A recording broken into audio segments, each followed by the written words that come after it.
A todos, bienvenidos nuevamente a lo que es la segunda parte de lo que es el curso de manipulación de alimentos. Bueno, para dar comienzo a esta segunda parte vamos a ver todo lo referido a lo que son enfermedades transmitidas por los alimentos. Lo que decíamos ETAs en el video anterior. Las ETAs son las primeras iniciales de enfermedades transmitidas por alimentos. ¿Cuál es el objetivo de ustedes como manipuladores al respecto de las ETAs? Es que conozcan cuáles son estas enfermedades transmitidas por alimentos, las más conocidas, las más frecuentes, cuáles son los factores que la determinan y cuáles son las medidas correctivas de prevención para evitar llegar a estas enfermedades transmitidas por alimentos. Las enfermedades transmitidas por alimentos son aquellas enfermedades de carácter infeccioso tóxico que son causadas por agentes biológicos, químicos o físicos que penetran al organismo utilizando como un vehículo un alimento. En la mayoría de los casos se da a través de un alimento estas enfermedades transmitidas justamente por alimentos, pero a veces puede suceder que se dé de otra manera, que ya lo vamos a ver cómo puede llegar a darse también, que no es a través de un alimento. Ese es el objetivo principal, conocer cuáles son, por qué se dan, cómo se pueden evitar y vamos a ver por qué en este caso van a ser a través de agentes biológicos que son esas bacterias, hongos, parásitos que veíamos en el video anterior. ¿Cuáles son esos factores que desencadenan a que se dé una enfermedad transmitida por alimentos?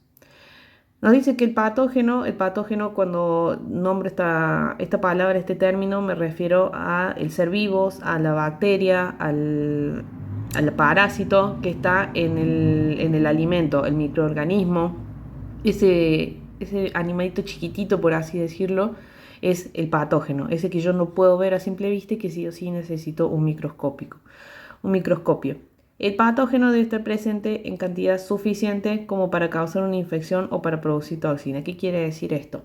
Que esa bacteria, ese patógeno, ese ser vivo, tiene que estar en una cantidad altamente suficiente para que la persona que consume ese alimento llegue a traer esa enfermedad de transmisión alimentaria, que le pueda causar una infección o una intoxicación. Nos dice que el alimento debe ser capaz de sustentar el crecimiento de los patógenos, o sea, debe favorecer el desarrollo del agente. ¿Qué significa? ¿Se acuerdan del video anterior cuando hablamos de los factores, el tiempo, la temperatura, el oxígeno, la acidez? Todos esos son factores que se dan en aquellos alimentos que son más vulnerables, los de alto riesgo. Entonces me dice acá que el alimento tiene que ser capaz de que ese patógeno crezca en ese alimento. ¿Y cómo va a crecer? En esos alimentos que son de alto riesgo. Por ejemplo, que hablamos de las carnes. Si yo la carne la dejo afuera de la heladera, ya sea crudo, cocida, la dejo muchas horas fuera de la heladera, le estoy dando tiempo, le estoy dando temperatura porque está en zona de riesgo. Se acuerdan que es de 5 a 60 grados esa zona de riesgo. Es un producto que no es muy ácido, entonces no está teniendo la acidez suficiente. Es un producto con mucha actividad de agua. Estoy dejándolo a temperatura ambiente en lo que sería con el oxígeno, entonces le estoy dando todos los factores para que pueda crecer esa bacteria, ese microorganismo en ese alimento. También nos dice que el alimento debe estar en la zona de peligro, en la zona de riesgo de 5 a 60 grados y debe ingerirse una cantidad suficiente del alimento conteniendo este agente, este patógeno, para que la barrera de susceptibilidad del individuo sea pasada. ¿Qué quiere decir? O sea, yo tengo que comer mucha cantidad para llegar a una enfermedad de transmisión alimentaria. Esa cantidad seguramente esté con muchas colonias de bacterias, por eso me llega a sobrepasar esa barrera de susceptibilidad. Si yo soy una persona, un adulto mayor sano, si yo como mucho de por ejemplo, una conserva, un escabecho que tiene la bacteria del botulismo, si es en mucha cantidad, seguramente me va a sobrepasar mi barrera de susceptibilidad y voy a contraer una enfermedad de transmisión alimentaria. Nos dice también que la enfermedad de transmisión alimentaria se pueden dar de tres formas, como una intoxicación, infección o una toxoinfección. ¿Qué quiere decir una intoxicación? Se presenta cuando se consume alimentos contaminados con productos químicos, toxinas producidas por algunos gérmenes o con otras toxinas que pueden estar presentes en el alimento. ¿Qué significa esto? Que para que llegue a ser una intoxicación, nosotros tenemos que consumir un producto altamente contaminado, ya sea con un producto químico, por ejemplo, cuando hablamos de la lavandina, ¿se acuerdan las botellas de gaseosa? Si yo tomo un trago de eso, puedo llegar a intoxicarme. O con algún alimento, como les mencionaba recién, con algún escabeche, por ejemplo, para botulismo, o con algún salame, con alguna carne de cerdo que tenga el parásito de la triquinosis. Esos son algunos ejemplos que pueden llevar a una intoxicación. La barrera de susceptibilidad fue sobrepasada y contraje esta enfermedad. Después tenemos una infección, presente cuando se consume un alimento contaminado con gérmenes que causan enfermedad, como pueden ser bacterias, larvas o huevos de algunos parásitos. La infección es un poco menor a lo que es la intoxicación. Esto quiere decir que si soy un adulto mayor sano, comí algún alimento, supongamos que dejé comida en el horno, en el microondas, que no se hace porque ninguna de las dos cosas es una heladera. Yo dejé comida ahí de un día para el otro, o pasaron 2 días, supongamos, y comí eso y me empecé a sentir mal. Bueno, esa sentida de mal, digamos, es una infección. Un dolor de panza, un malestar estomacal, un poco de diarrea, un poco de vómito, pero nada grave de llegar a una enfermedad de transmisión alimentaria, sino que estoy manifestando los síntomas previo a una intoxicación. Es una infección, cuando tenemos esa gravedad de síntomas. Hasta ahí nomás, que no necesitamos una intervención en el hospital, de estar internado o algún estilo así. No se considera una intoxicación, sino que solamente una infección, cuando tenemos esos síntomas de que nos sentimos un poco mal. Y una toxoinfección es una combinación de las dos cosas, de la intoxicación y de la infección. Las ETAs se dividen de dos formas. Tenemos una ETA que puede ser considerada un caso o un brote. Más o menos parecido a lo que es el COVID, cuando recién salió este tema del COVID, que decía hay un caso, hay un caso, hay un caso, hay un brote. Bueno, es prácticamente lo mismo. El caso se considera solamente una persona que ha sido afectada con una enfermedad de transmisión alimentaria, y un brote es considerado que 2 o más personas están enfermas, que presentan esta enfermedad de transmisión alimentaria.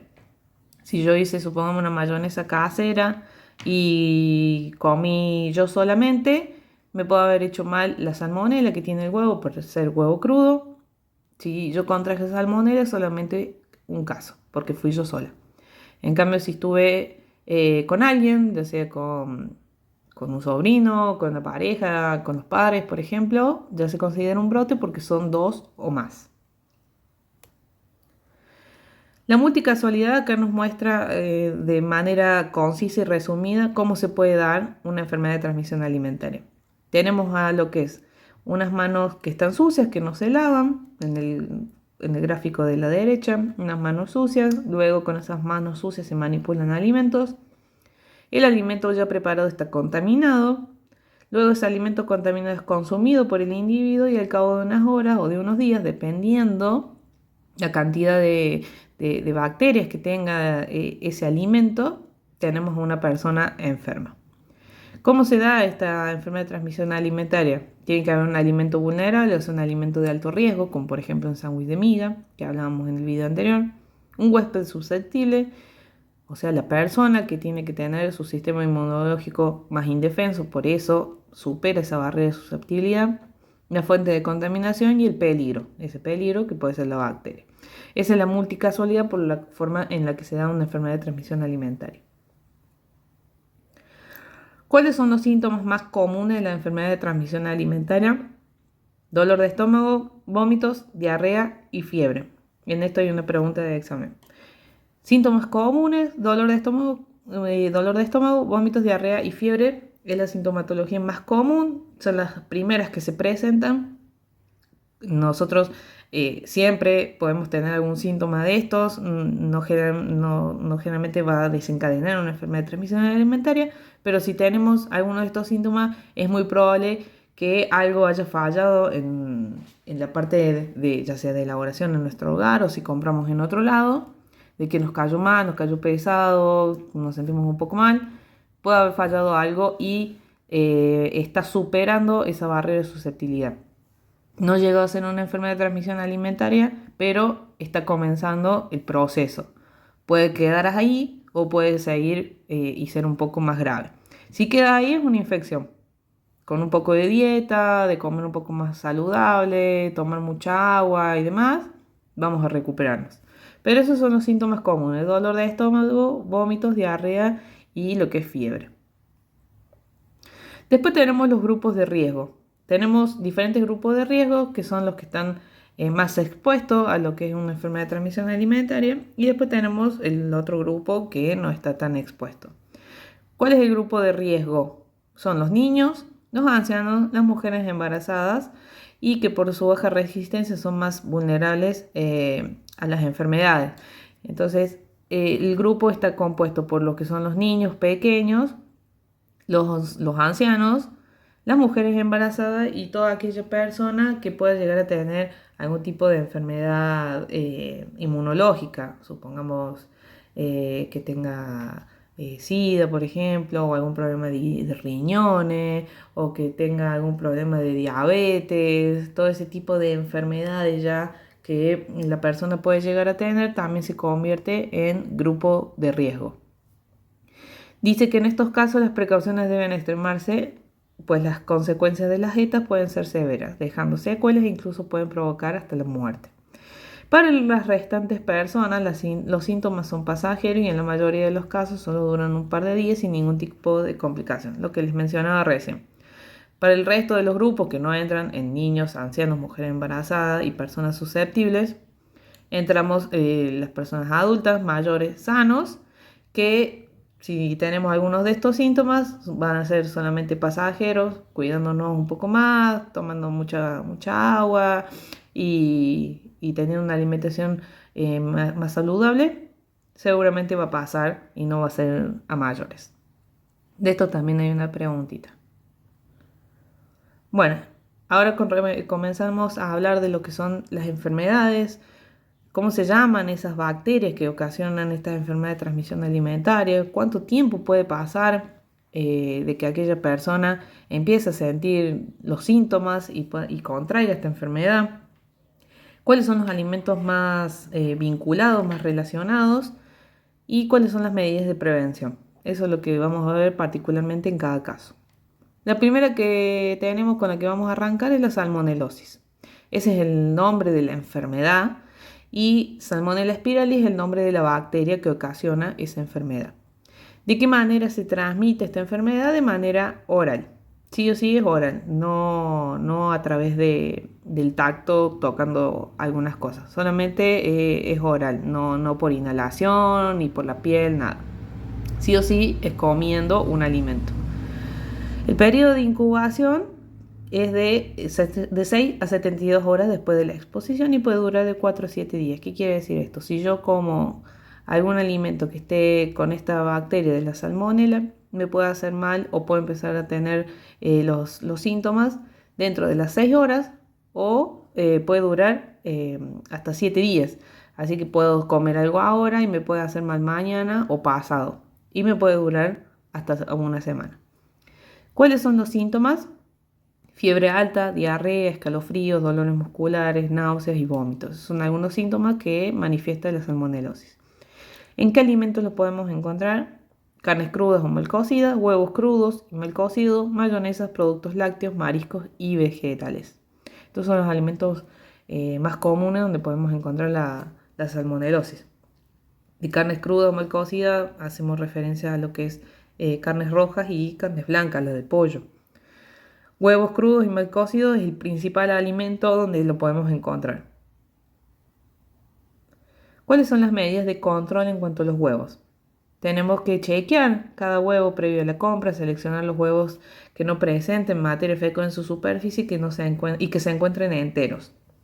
En el video anterior yo les mencionaba, cuando los huevos tienen esa materia fecal, es porque hay alguna falla en lo que son las buenas prácticas de manufactura, las buenas prácticas agropecuarias o pecuarias.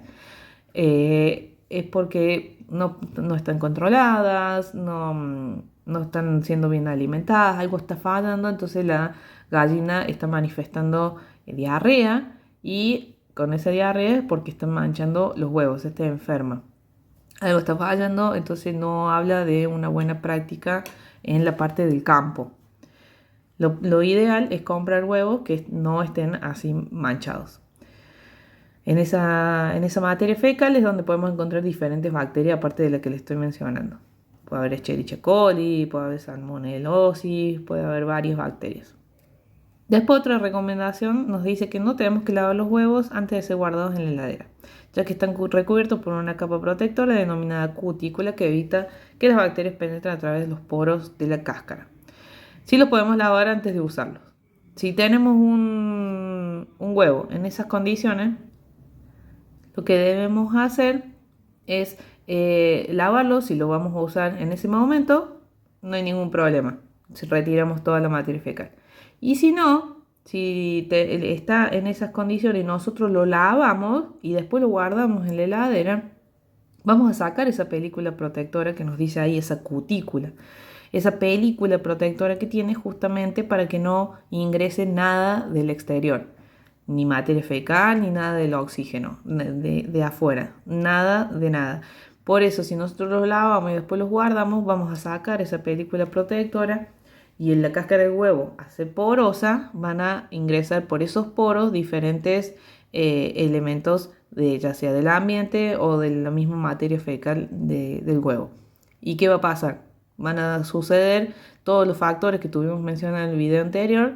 Va a provocar que adentro de ese huevo se desarrollen las bacterias y los microorganismos. ¿Por qué? Porque le voy a dar todos los factores para que eso suceda. ¿Qué va a pasar? Voy a perder el vacío que hay adentro del huevo porque rompí esa película, entonces entró el aire. El huevo es un alimento de alto riesgo porque es líquido, necesita cocción. Entonces si es húmedo, adentro le estoy dando otro factor, si le doy el tiempo, otro factor y demás. Entonces cuando nosotros usemos ese huevo, va a estar en malas condiciones, va a estar descompuesto y no va a servir. Después tenemos que los huevos rotos y sus cáscaras se deben tirar a la basura y no deben guardarse junto con otros huevos, claramente. Tenemos que limpiar derrames o goteos de huevo en cuanto se producen. Siempre lavar y desinfectar la superficie después de batir mezclas de huevo crudo o de cortar carne cruda. Esto de lavar y desinfectar es justamente si nos cae huevo encima de la mesa, nosotros ¿qué vamos a hacer? Vamos a limpiar primero. Pero luego tenemos que desinfectar, porque para limpiar vamos a sacar todo lo visible, que ya vamos a ver la diferencia entre limpieza y desinfección.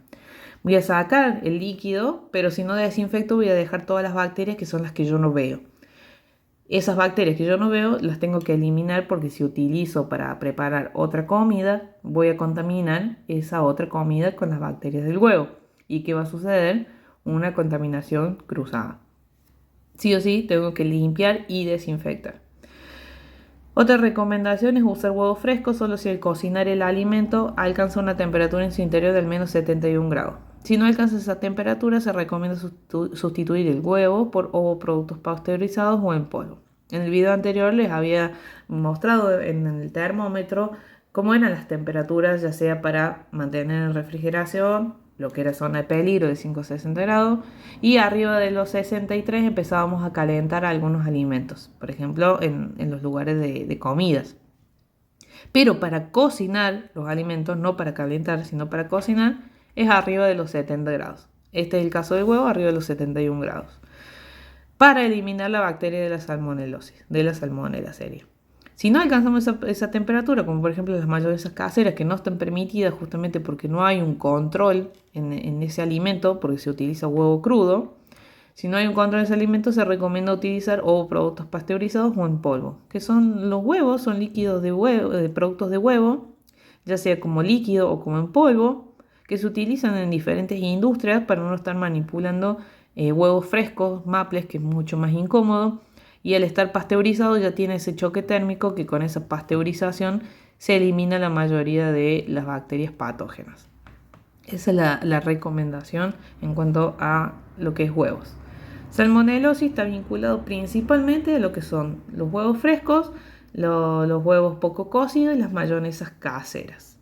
Hay una preguntita con respecto a la salmonelosis, ¿cuál es ese alimento principalmente vinculado? Medidas de prevención: cocción completa arriba de los 70 grados, Siempre el lavado de manos, se lo dije en el video anterior, se los puedo repetir, nunca está de más el lavado de manos, es el principal vector de contaminación.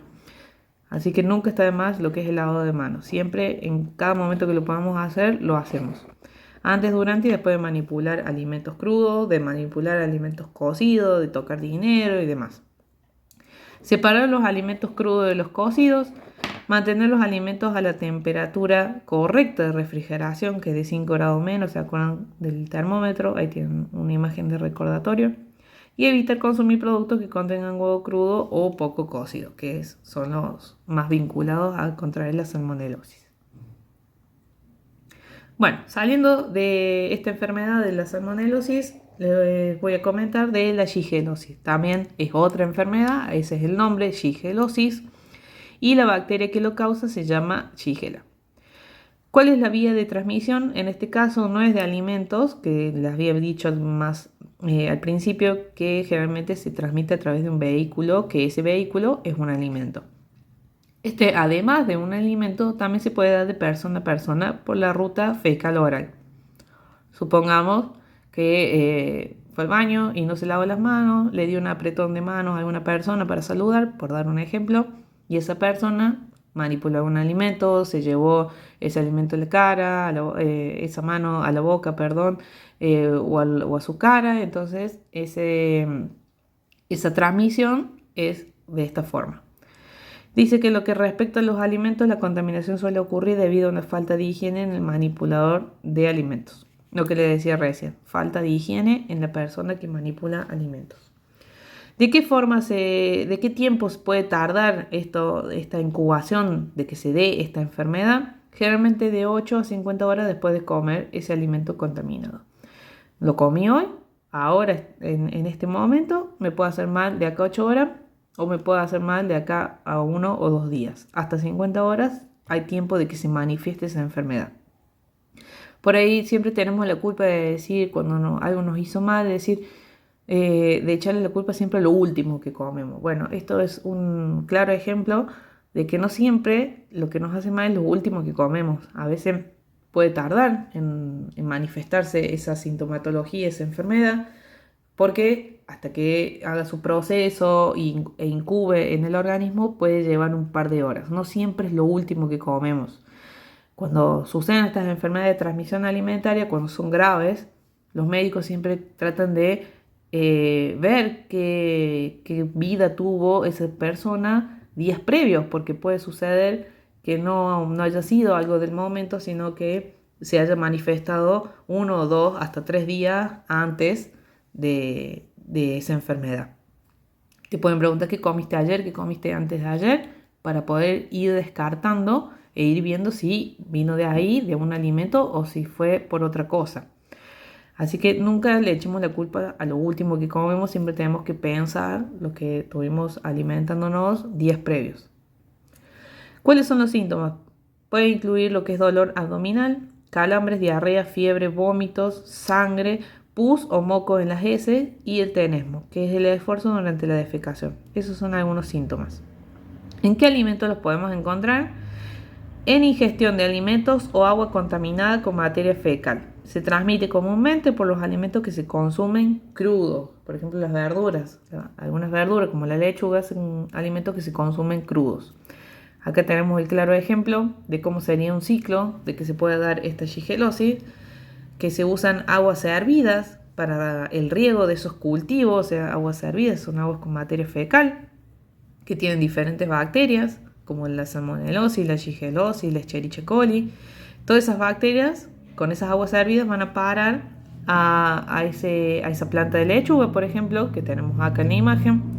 Si yo no sanitizo bien esa planta de lechuga y la consumo, al cabo de unas horas o de 1 o 2 días, puedo manifestar esta enfermedad de transmisión alimentaria.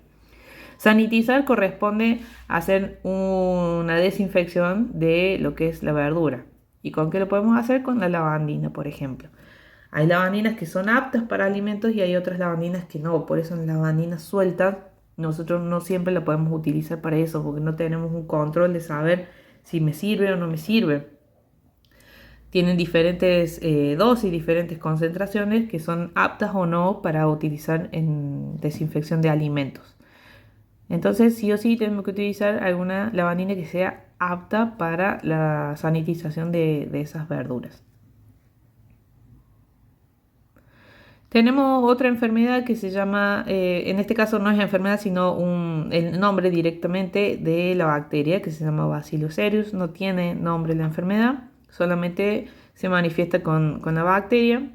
Ese es el nombre científico, Bacillus cereus, y la forma de transmisión es oral, únicamente oral. Se puede dar de dos formas, de manera emética y de manera diarreica. De manera emética tenemos justamente a la toxina en el alimento y es a través de los vómitos y náuseas y puede ocurrir entre la media hora y las 6 horas después de haber consumido ese alimento contaminado. Y si se da de manera diarreica, que tenemos la toxina en el intestino, se manifiesta a través de la diarrea y del dolor abdominal y se da entre las 6 a 15 horas después de haber consumido ese alimento. ¿Cuáles son los principales alimentos implicados en lo que es el Bacillus cereus? El arroz y otros alimentos que son ricos en almidón, en carnes, en verduras, leche no pasteurizada, o sea, la que es directamente de la vaca, entre otros. Quesos también, por ejemplo, son otros alimentos que están vinculados. El arroz es un alimento de bajo riesgo porque no necesita estar en la heladera, no necesita, no tiene actividad de agua, es un producto más seco, entonces es un alimento de bajo riesgo. Pero en el video anterior yo les había dicho que un alimento de bajo riesgo se puede convertir en uno de alto riesgo si yo no lo manipulo bien. ¿Qué quiere decir esto? Por ejemplo, en el Bacillus cereus, si yo manipulo arroz y no lo cocino bien, no elimino la bacteria que pueda llegar a tener ese arroz. Entonces puede convertirse en un alimento de alto riesgo si yo no le doy la cocción completa a ese arroz.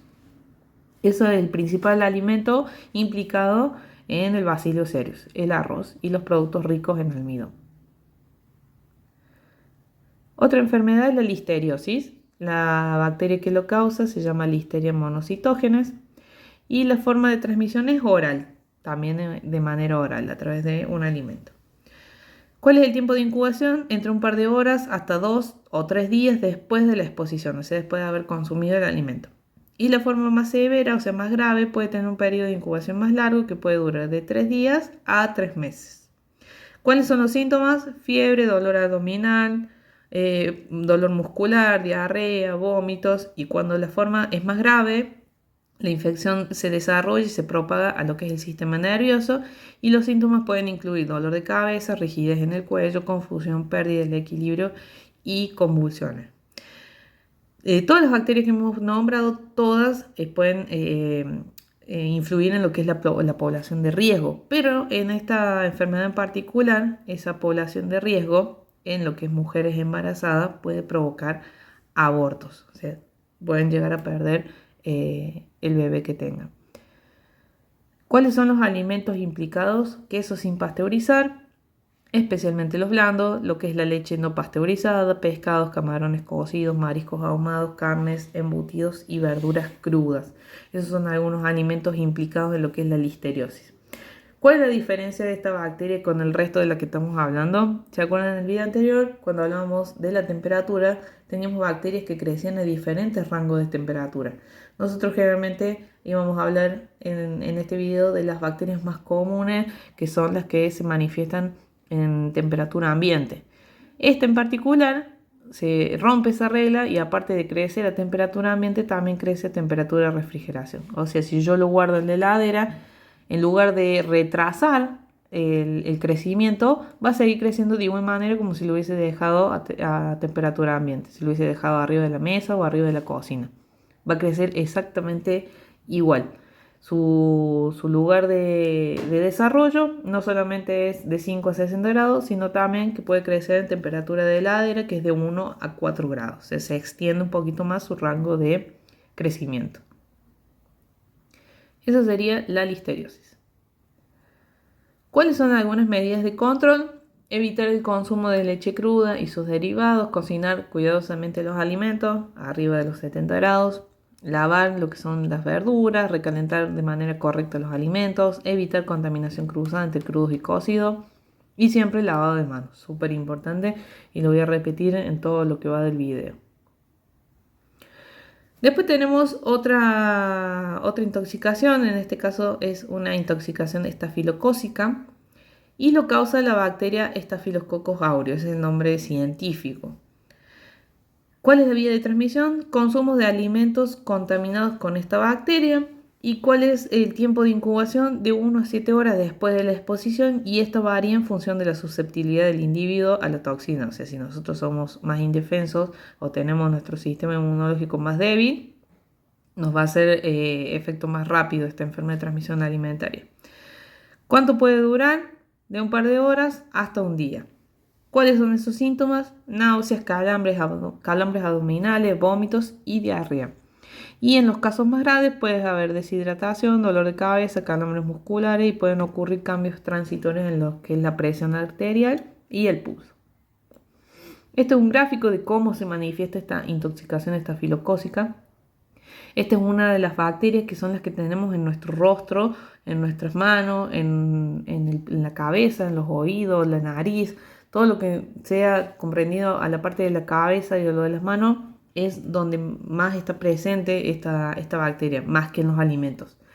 Por eso tenemos acá un gráfico de cómo se puede manifestar esta ETA. Supongamos el primer caso, tenemos en la boca, supongamos que tenemos como una ampolla, nos tocamos en nuestra cara, en esa zona, tenemos las manos sucias, las manos contaminadas, con esas mismas manos contaminadas manipulamos alimentos, ese alimento lo dejamos afuera de la heladera un par de horas, arriba de las 2 horas, más pasa ese tiempo, y arriba de los 5 grados, que es la zona de riesgo. Al cabo de unas horas tenemos a una persona enferma. Ese sería el ciclo de cómo se da. ¿En qué alimentos los podemos encontrar? En alimentos con alto nivel de manipulación durante el proceso y preparado de los alimentos y o falta de una refrigeración adecuada. Por eso les mencionaba recién que es una de las bacterias que tenemos en nuestras manos, en la flora bacteriana de la mano, en nuestro rostro, en nuestra cara, en la cabeza, en lo que es el pelo, en el cuero cabelludo, está presente esta bacteria. Si nosotros nos estamos tocando el pelo, nos estamos tocando la cabeza, nos estamos rascando la nariz, el oído, nos estamos tocando la boca, no nos vamos a lavar las manos muy seguido, tendremos todo súper limpio lo que es la cocina, tendremos la cocción completa del alimento, pero si lo estamos manipulando con esas manos contaminadas por estar tocándonos diferentes partes del rostro, vamos a contaminar ese alimento y todo lo que hemos hecho antes de tener la cocina limpia y todo lo demás que sea un quirófano es el vicio. Así que es súper importante el lavado de manos justamente por estas situaciones. ¿En qué alimentos los podemos encontrar? En carne y productos cárnicos, lo que son aves de corral y huevos, ensaladas, tortas y otros productos de pastelería con crema. Esos son los alimentos más susceptibles a la hora de tener esta bacteria. ¿Cuáles son las medidas de control? Son más o menos las mismas como las estuvimos mencionando. Lavar lo que son frutas y verduras, sanitizarlas bien. Todo lo que es superficies de cocina, utensilios y manos. Separar los alimentos crudos de los cocidos. Cocinar alimentos crudos de acuerdo a las instrucciones del fabricante. Refrigerar los alimentos cocidos tan pronto como sea posible. Por ejemplo, si estamos en una fiesta y tenemos una torta, no poner la torta desde que empieza la fiesta, desde las 9 de la noche hasta las 2, 3 de la mañana que se va a consumir, sino sacarla en el momento que sea necesario para evitar que pueda suceder esta proliferación de las bacterias. Y utilizar lo que es leche pasteurizada. Esas son algunas medidas de control con respecto a esta enfermedad. Bueno, entramos a lo que es el botulismo. Seguramente lo hayan escuchado nombrar un poco más seguido que las anteriores. Está causado por una bacteria que se llama Clostridium botulinum, ese es el nombre científico, que es formadora de esporas resistentes al calor. Ya les voy a explicar qué es eso. ¿Cuál es el tiempo de incubación? De 18 a 36 horas después de haber consumido el alimento, así que puede manifestarse automáticamente en el momento dependiendo de la carga de bacterias que tenga. Si es mucha la carga de bacterias que tiene y ha comido mucho alimento esa persona, va a pasar esa barrera de susceptibilidad y seguramente le haga efecto mucho más rápido y no llegue a las 18 horas. Pero si no, puede llegar a pasar hasta 18 horas y entre 18 y, 16, y 36 horas después de haberlo consumido.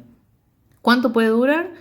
Puede durar de semanas a meses, pero en este caso particular puede provocar la muerte. ¿Cuáles son los síntomas? En los adultos los síntomas iniciales pueden incluir lo que es visión doble, visión borrosa, párpados caídos, dificultad para hablar, dificultad para tragar, boca seca y debilidad muscular. Si la enfermedad no se trata, los síntomas pueden progresar a la parálisis de brazos, piernas, tronco y músculos respiratorios. Por eso es tan grave esta enfermedad, esta bacteria, por la sintomatología que tiene, que puede llegar a provocar lo que es la muerte y en algunos casos, cuando no se llega hasta ese punto, puede llegar a dejar secuelas muy graves, que es todo este tipo de parálisis. Hay gente que no ha vuelto a caminar, que tiene que volver a aprender a caminar, volver a aprender a hablar, volver a aprender a moverse, ya que toda la motricidad se paraliza. Los músculos, todo lo que es la parte respiratoria también es complicado, no es una enfermedad muy simple, es bastante compleja. ¿Cuáles son los alimentos que están implicados en lo que es el botulismo? Como las bacterias crecen en lugares con bajos niveles de oxígeno, ¿se acuerdan que el oxígeno era uno de los factores? Podían crecer con oxígeno o sin oxígeno.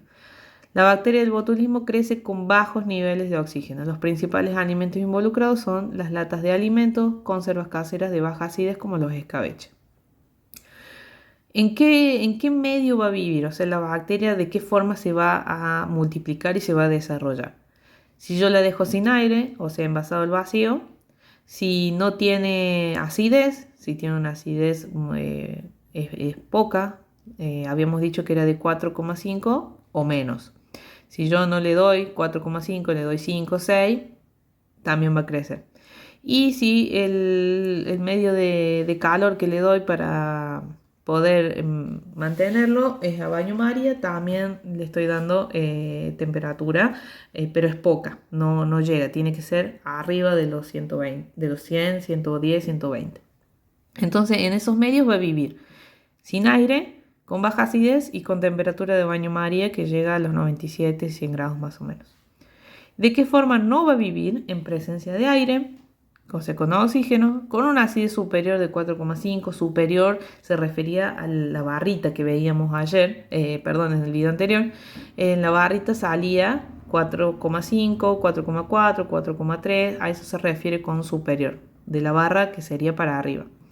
Y a una temperatura de 120 grados que es la esterilización. En ese medio no va a vivir. ¿Cuáles son las medidas de control? Evitar la contaminación de las materias primas con las que se preparan los alimentos. Por ahí le estamos dando todas las condiciones para que no crezca, pero si no estamos usando materias primas que sean buenas, que ya están en un periodo de descomposición o que están en mal estado, o productos que estén vencidos, puede llegar a suceder que se dé esta proliferación de la bacteria, el botulismo, y ese producto esté contaminado. Evitar la preparación de conservas caseras, ya que estas presentan peligro desde el punto de vista de su esterilización. Si vamos a hacer, no se puede hacer para vender. Está sumamente prohibido realizar para vender de manera casera.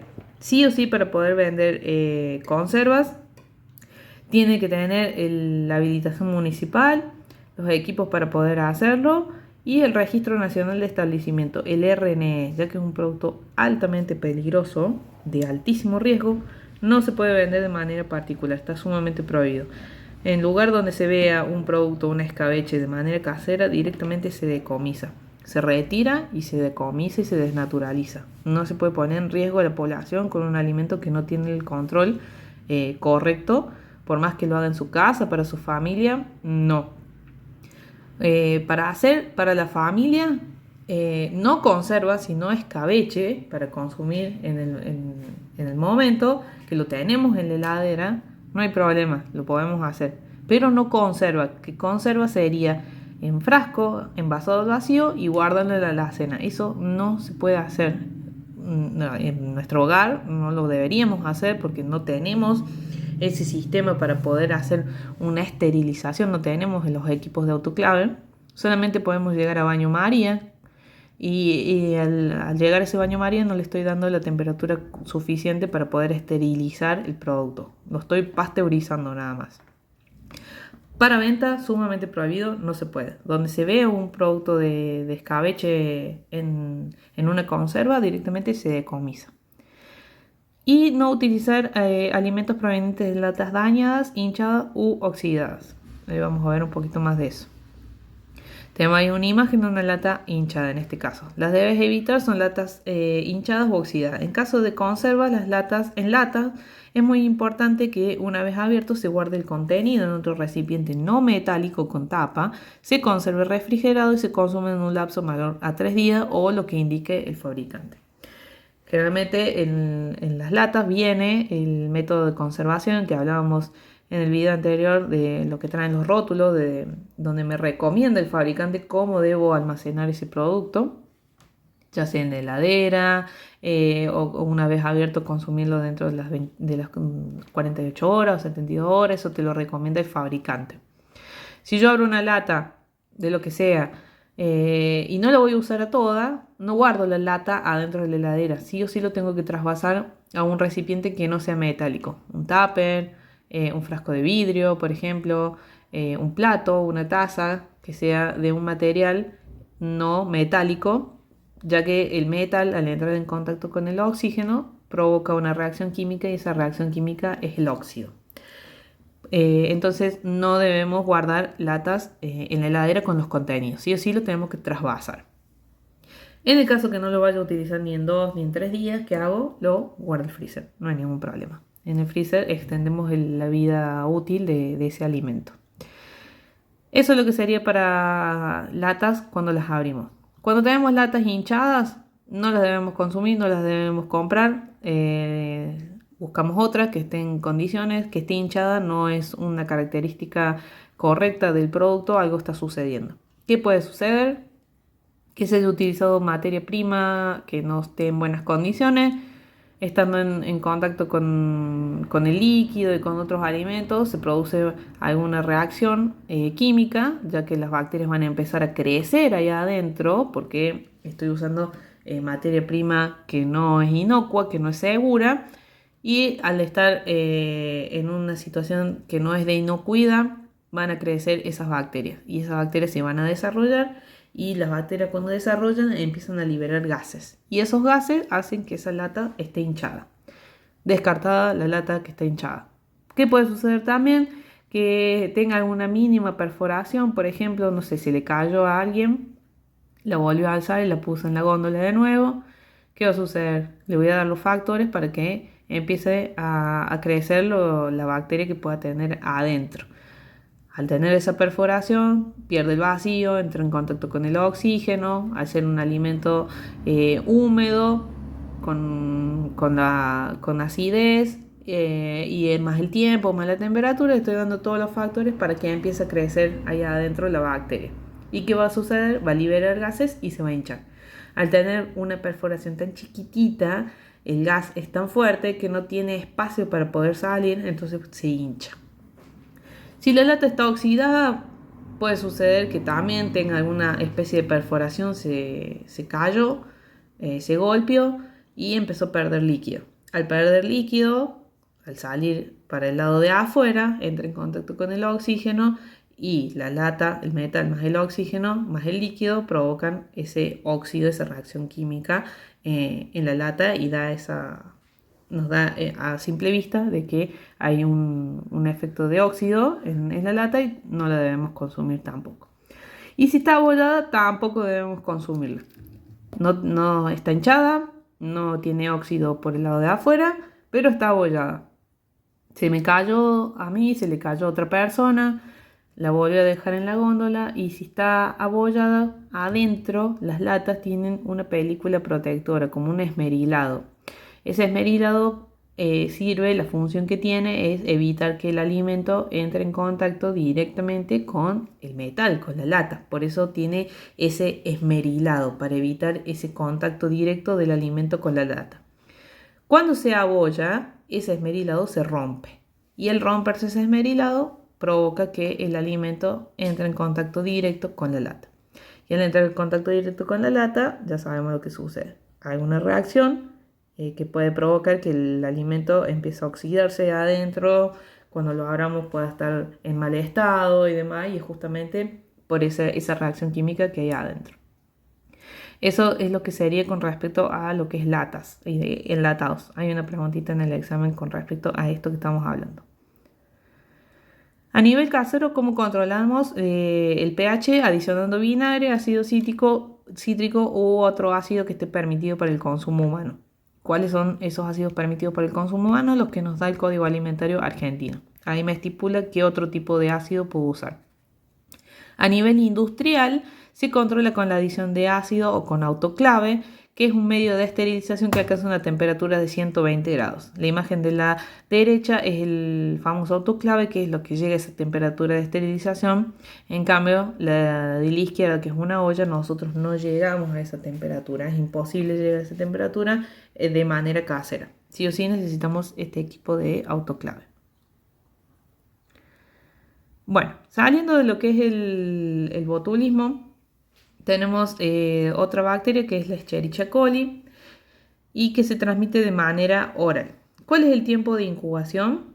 Cerca de 4 horas después de la exposición y puede durar de 21 a 120 días. ¿Cuáles son los síntomas? Diarrea acuosa, vómitos y fiebre leve. A veces esa diarrea puede estar provocada con sangre también. Los alimentos implicados son todos los alimentos y líquidos contaminados con heces, que son las que pueden transmitir la enfermedad. Sobre todo en lo que es la materia fecal. Ahí está presente al 100% lo que es la Escherichia coli. Pero también están en las carnes, por ejemplo, y en otros alimentos que ahora los vamos a ver. Enfriar, las medidas de control son enfriar rápidamente alimentos, no mantener los alimentos a temperatura ambiente, cocinar y recalentar bien esos los alimentos, cuidar lo que es la higiene personal, cuando vamos al baño siempre lavarnos las manos, evitar la contaminación cruzada y proteger lo que son las fuentes de agua, ya que si utilizamos agua servida para hacer diferentes cosas, vamos a estar contaminando, por ejemplo, los cultivos. Acá tenemos un gráfico de cómo se puede manifestar esta Escherichia coli, esta enfermedad. Tenemos una fuente de infección, que esa fuente de infección es el ganado vacuno y otros rumiantes que son portadores de esta bacteria, de esta Escherichia coli. Lo que es la carne, que viene de la vaca justamente, si está sometida a un tratamiento térmico insuficiente, o sea, si no la cocino bien y a la leche no la pasteurizo, esa bacteria va a pasar directamente a la persona. ¿De qué otra forma se puede dar? Con verduras y frutas. Si la vaca defeca arriba de esas verduras, de esos cultivos, de esas frutas, esa materia fecal está contaminada con la bacteria de la Escherichia coli, entonces esos excrementos de animales infectados acaban en esos envases. O sea, puede estar en las frutas y las verduras, que puede defecar directamente arriba de estos cultivos, o la materia fecal de esos animales va directamente a los envases y esas aguas o esos ríos son los que se utilizan después para lo que es el riego de esos cultivos. Y al utilizar agua servida para el riego de esos cultivos también estamos contaminando con materia fecal. Si esa persona consume esa carne que no está bien cocida o esa leche que no está pasteurizada, frutas y verduras contaminadas con materia fecal, si consume todo eso, entre 3 y 8 días puede suceder el periodo de incubación y se va a enfermar esa persona. Una vez que esa bacteria entra en el estómago humano, comienza a producir toxinas que provocan graves enfermedades. ¿Cuáles son los síntomas de estas enfermedades? Espasmos de los músculos lícidos del aparato digestivo, diarrea, como les decía recién, en algunos casos puede ser con sangre, fiebre y náuseas. Esos son algunos de los síntomas. ¿Cuál es la complicación? O sea, la enfermedad principal, seguramente la hayan escuchado, es el síndrome urémico hemolítico, el SUH. Acá tenemos unos cortes de carne en diferentes tonalidades de cocción. En el primer punto tenemos un corte de carne con un color interno que es de un color rojo, una consistencia suave y blanda y ha sido expuesto a una temperatura de cocción entre 35 y 45 grados por 3 minutos. Se puede ver en las orillas que apenas tiene una diferencia de tonalidad un poquitito más amarronada porque ha sido expuesta justamente por 3 minutos a esa temperatura de 35 y 45 grados. Luego tenemos otro corte, un color interno, un rojo rosado, una consistencia ligeramente resistente y en una temperatura de cocción de 50 y 55 grados por 6 minutos, o sea, un poquito más, con más temperatura. Se puede notar claramente que en el centro sigue estando rojo, que no ha llegado la cocción completa, pero en las orillas se puede notar un poquito más de cocción. Después tenemos un punto medio de color rosado, color interno rosado, una consistencia resistente blanca al centro y una temperatura de cocción entre 60 y 65 grados por 7 minutos. Se puede ver que la mayor parte del corte está cocido, pero en el centro posee una franja aún rosada que no ha llegado la cocción al centro del corte. Y el último corte que tenemos es un color interno blanco gris de consistencia firme que ha sido expuesto entre 70 y 75 grados, que es la temperatura de cocción, donde empezamos a eliminar todas las bacterias, y ha estado entre 10 y 12 minutos. ¿Qué quiero llegar con estos puntos de cocción? Hay personas que les gusta un poco más roja, con su centro no cocido, hay personas que les gusta bien cocida, otras un punto medio. Bueno, todos estos cortes de carne son todos cortes vírgenes. ¿Qué quiere decir esto? Porque es un trozo de carne. Al ser un trozo de carne, cuando yo lo corto por primera vez para ver su consistencia, recién tengo acceso, por así decirlo, a la parte interna de ese corte. Mientras tanto, era un corte virgen. Yo hasta 2 minutos antes que yo lo cortara, yo no veía cómo estaba adentro. Por lo tanto, nadie había manipulado, nadie había visto, nadie había tocado esa parte interna de ese corte de carne. En todas estas tonalidades, que hay diferentes gustos, al realizar el corte por primera vez, y es un corte virgen, yo cuando lo corto recién puedo ver cuál es la consistencia que tiene adentro. ¿Qué quiere decir esto? Como les dije recién, al ser un corte virgen yo puedo ver por primera vez cómo está esa parte interna y no ha tenido ningún tipo de manipulación ni mía, ni del carnicero, ni en ninguna parte. Al ser un corte virgen, nadie ha manipulado esa parte interna. Por lo tanto, se considera como un corte, una parte estéril, por así decirlo. O sea, la carga microbiana que tiene es muy baja. Es muy poca la cantidad de bacterias que tiene, ya que no ha sido manipulado por nadie, no ha pasado ni por cuchillo, no ha pasado por tablas, por camiones, por las manos del manipulador, del carnicero, de ninguna parte. Se considera un corte virgen porque nadie ha tocado, nadie ha manipulado esa parte interna de ese corte de carne. Cualquiera de las tonalidades, cualquiera sea de los gustos, se considera un corte virgen porque nadie lo ha manipulado, solamente ha sido expuesto el lado de afuera. El lado de afuera sí ha estado tocado por un cuchillo, por la máquina, por la tabla, por el camión, por la persona que lo manipula en el hogar o en el lugar de trabajo. El lado de afuera sí está expuesto, no siendo así el lado interno. ¿Y a qué quiero llegar con esto? Que hacer un corte virgen, que todas las bacterias están por el lado de afuera, la mayoría de las bacterias están por el lado de afuera por estar altamente manipulado, el riesgo es mucho menor. Ahora les voy a explicar por qué el riesgo de contraer una enfermedad del síndrome urémico hemolítico es mucho menor. Si nosotros consumimos carne picada, hablamos del grupo de riesgo mejor, lo que son los niños, mujeres embarazadas, ancianos y personas con su sistema inmunológico más indefenso. Si nosotros le damos esta hamburguesa con esta cocción, con este punto de cocción, ponemos en riesgo a esa persona de que pueda enfermarse. ¿Por qué? O nosotros también podemos llegar a enfermarnos como adultos. ¿Qué sucede? En este caso, la carne picada está toda mezclada. A diferencia del corte virgen que hablábamos recién, que solamente ha sido manipulada por el lado de afuera, en este caso la carne picada ha sido toda manipulada, tanto de afuera como por dentro. Todo lo que estaba afuera, al estar picada y al estar mezclada, también pasó al lado de adentro. Entonces el riesgo es totalmente completo. No puedo yo comer una hamburguesa en ese punto de cocción y mucho menos dársela a una persona que está en el grupo de riesgo. O sea, es muy importante de tener esa precaución de cocción completa en lo que es las hamburguesas o las carnes picadas, ya que todo lo que va de afuera, toda la manipulación de afuera de ese corte entero, al ser picado, pasó por el lado de adentro y el riesgo es totalmente igual tanto de afuera como por dentro.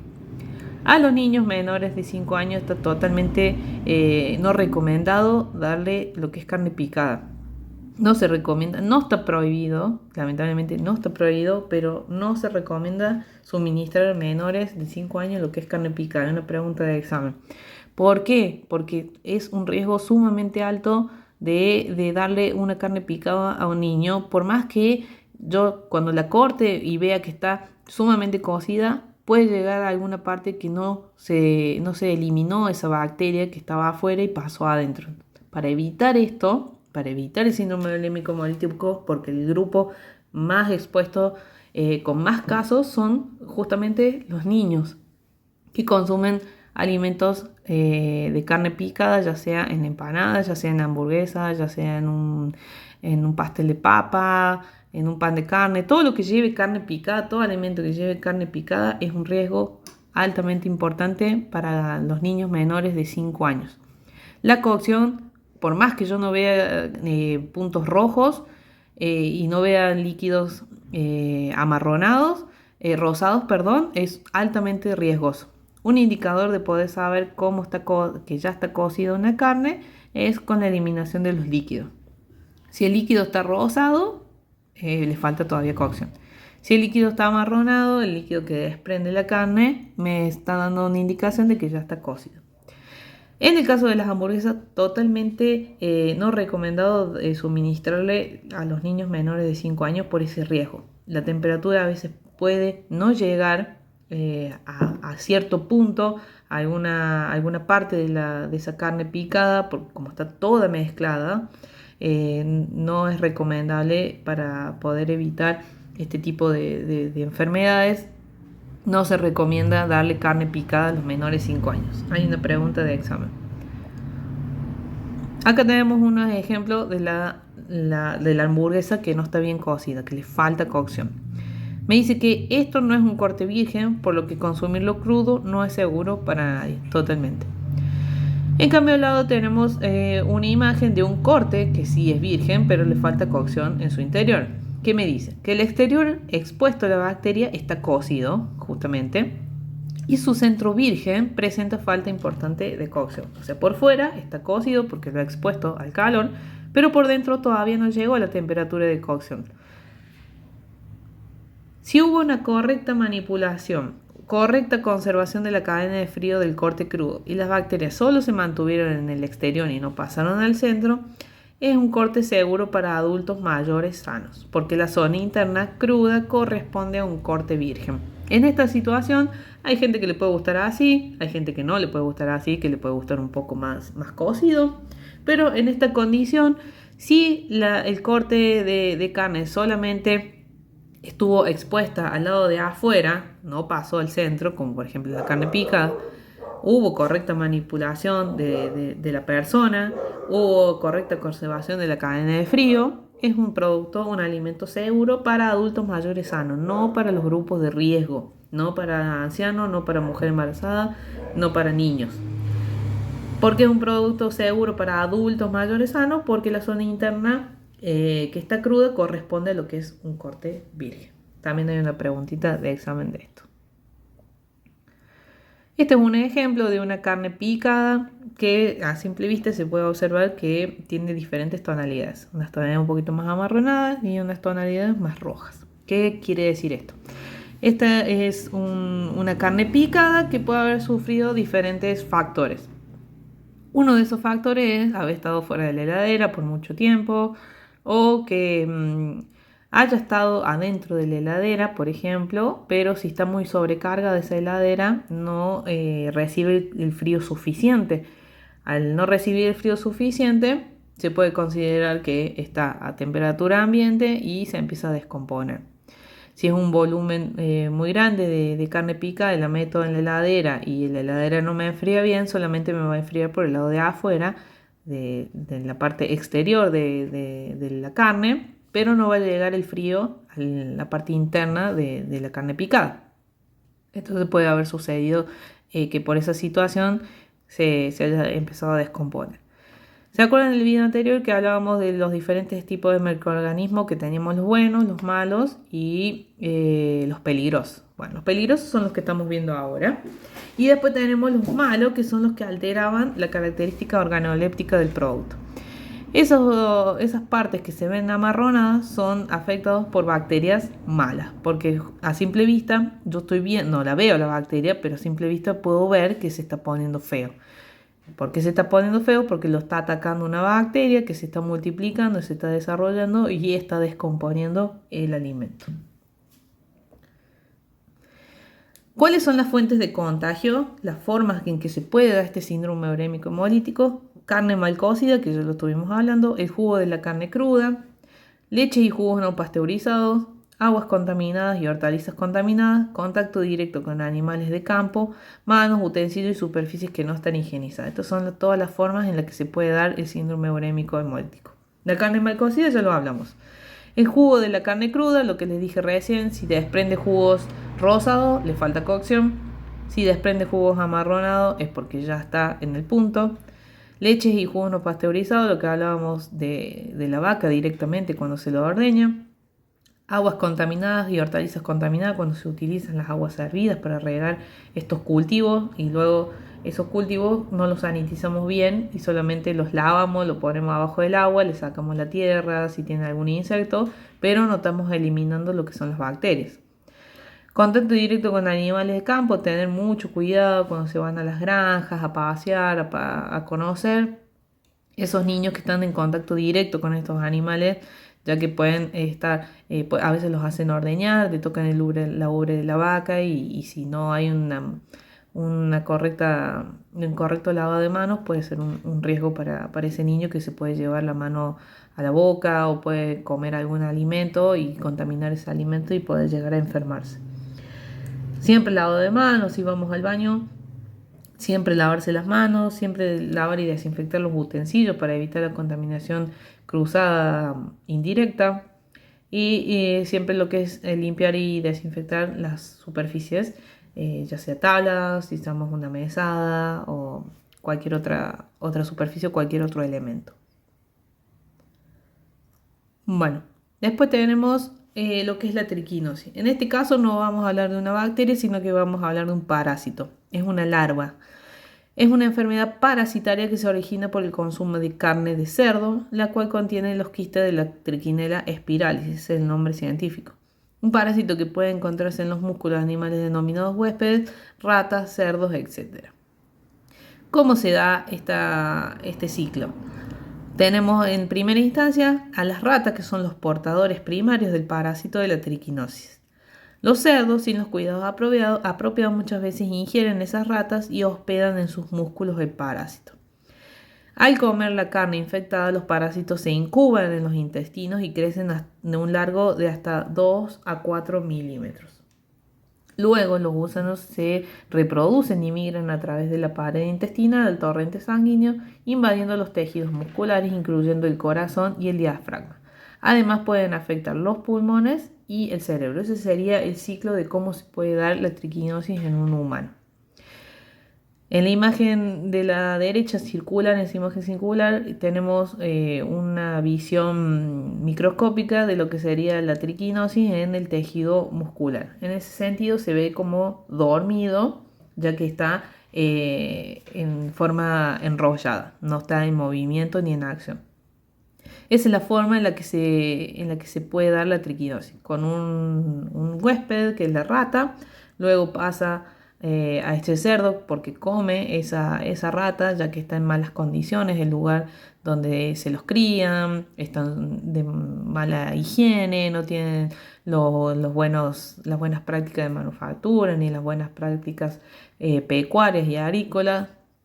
Pueden estar cerca de basurales, no tienen el control suficiente, entonces esas ratas llegan al lugar donde está el cerdo y el cerdo se lo come.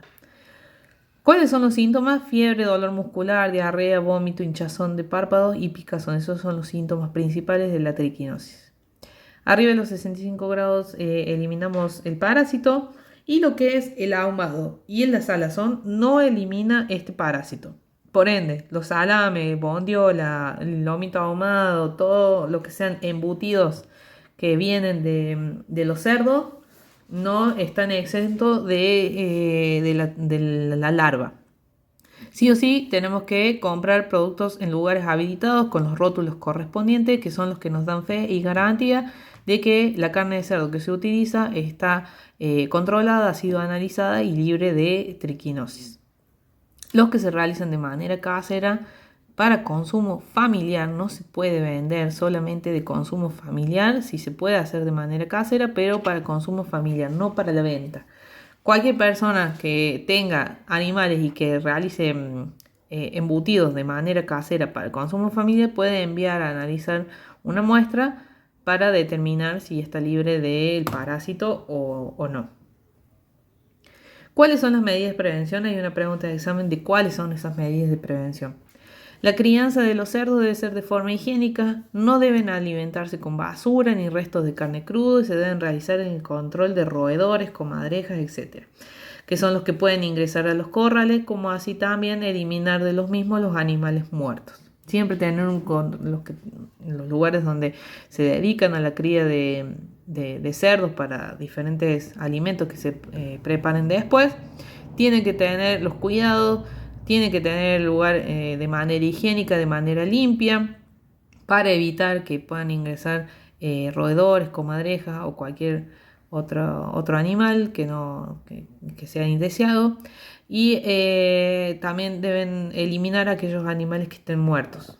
No se les puede dar de comer a los mismos cerdos a algún animal que haya muerto. Sí o sí hay que desecharlo por las dudas que ese animal se enferme. Si realizas una faena familiar de cerdos, puedes enviar la carne a analizar para asegurarte que no esté contaminada con el parásito, lo que les mencionaba hace un ratito. Solamente para consumo familiar, no para la venta. Para la venta, el producto, al ser de alto riesgo, también es como los escabeches y las conservas. Sí o sí tiene que tener la habilitación municipal, sí o sí tiene que tener el RNE y el RNPA y tiene que tener un control estricto y un director técnico, sí o sí, no, si no, no se puede vender de manera clandestina. Si tenés una carnicería, fábrica de chacinado o comercio, debes abastecerte de carne solo de establecimientos habilitados. Si yo no tengo cría, pero me dedico a elaborar, sí o sí tengo que tener alimentos que sean de lugares habilitados y que estén controlados y de establecimientos habilitados. Si yo me dedico solamente a vender, tengo una casa de fiambres, tengo una despensa o un almacén, supongamos, y quiero vender salame, quiero vender bondiolas y demás, tengo que tener de productos de lugares habilitados, no de lugares que compro en el campo, que me traen de cualquier lado, que no tienen ningún tipo de rótulo, nada. Eso está sumamente prohibido, lo que es la venta clandestina. Compra los productos cárnicos y cualquier otro alimento en lugares habilitados y verifica su origen en el rótulo, o sea, en la etiqueta. Y siempre cocina completamente la carne antes de su consumo, no dejes nunca partes crudas. Lo que les mencionaba hace un rato de los desprendimientos de los jugos. Si son amarronados porque está cocido, si son rosados es porque todavía falta cocción.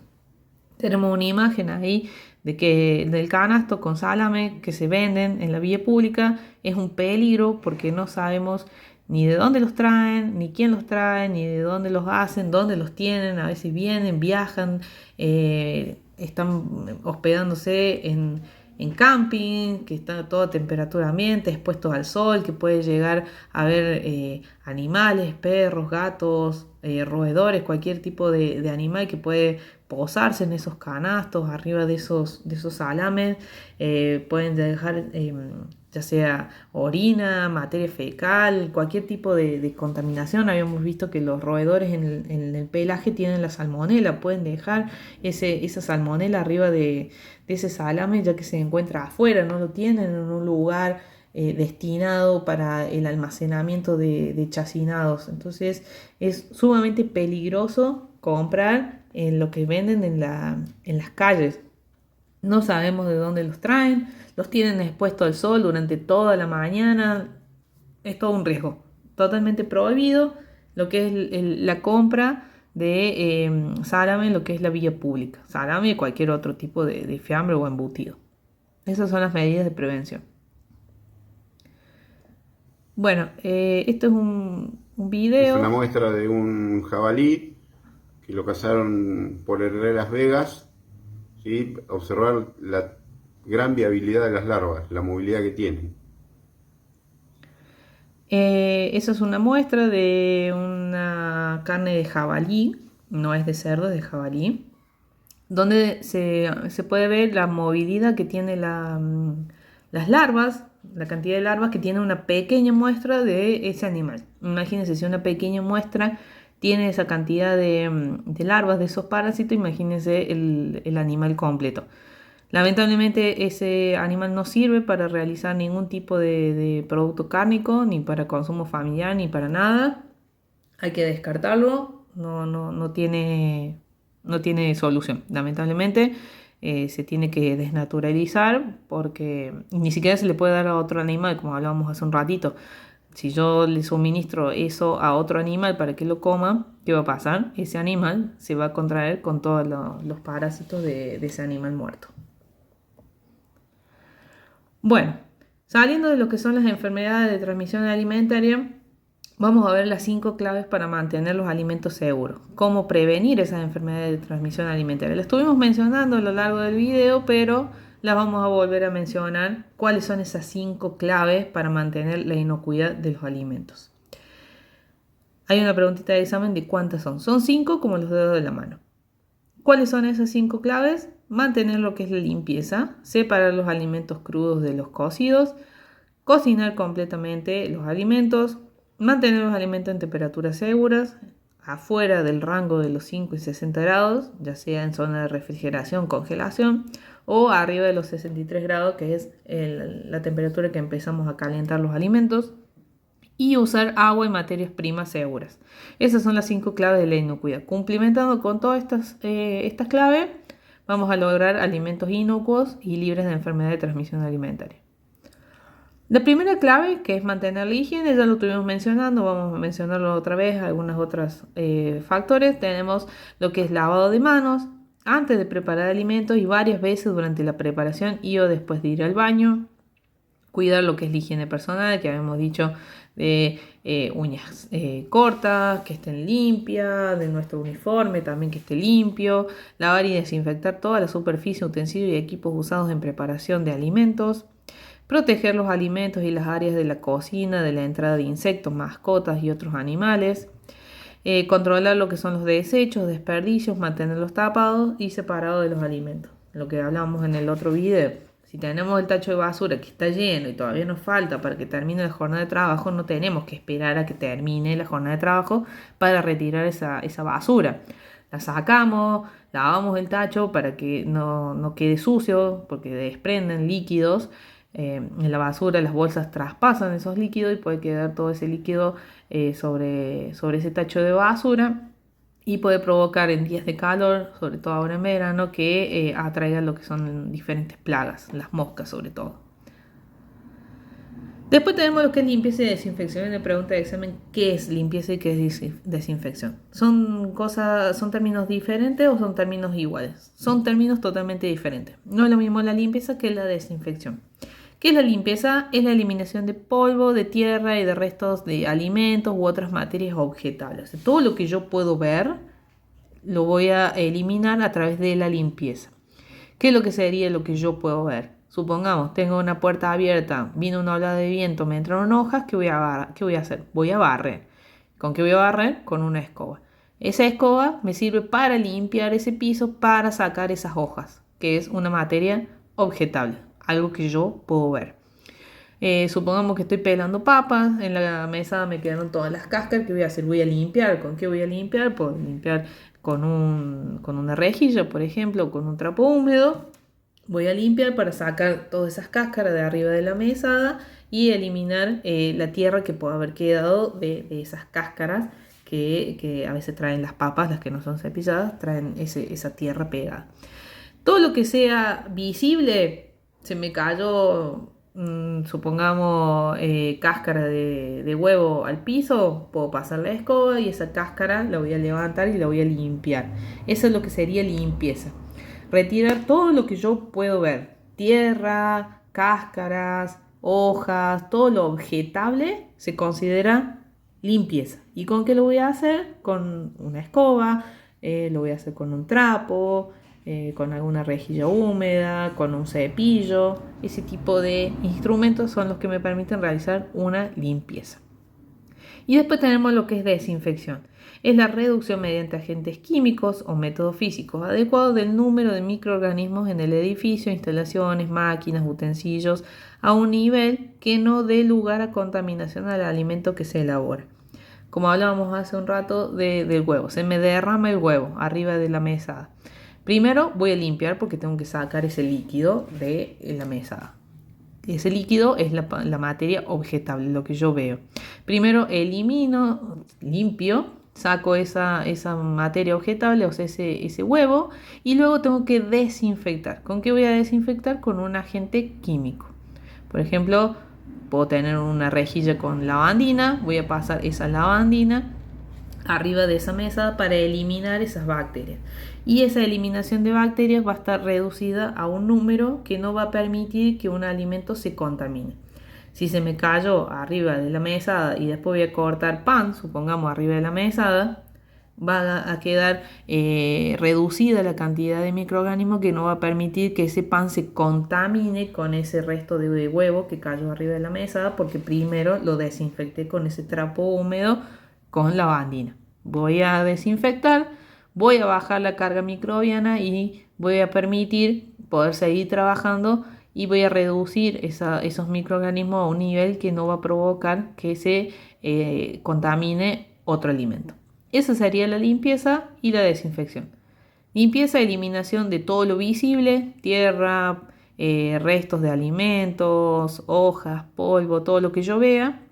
Y desinfección es la eliminación de las bacterias a un nivel que no va a permitir que se contamine un alimento. Después tenemos la clave número 2. Separar los alimentos crudos de lo que son alimentos cocidos. Ya lo estuvimos mencionando. Si estamos manipulando carnes y después vamos a manipular tomates, por ejemplo, siempre tener la precaución de manipular lo que es listo para consumir y luego lo que sea crudo. En este caso, primero manipular el tomate, cortar, preparar la ensalada y luego utilizar esa tabla y ese cuchillo para cortar carnes. Separar siempre los alimentos crudos de los cocidos y de los que son listos para comer.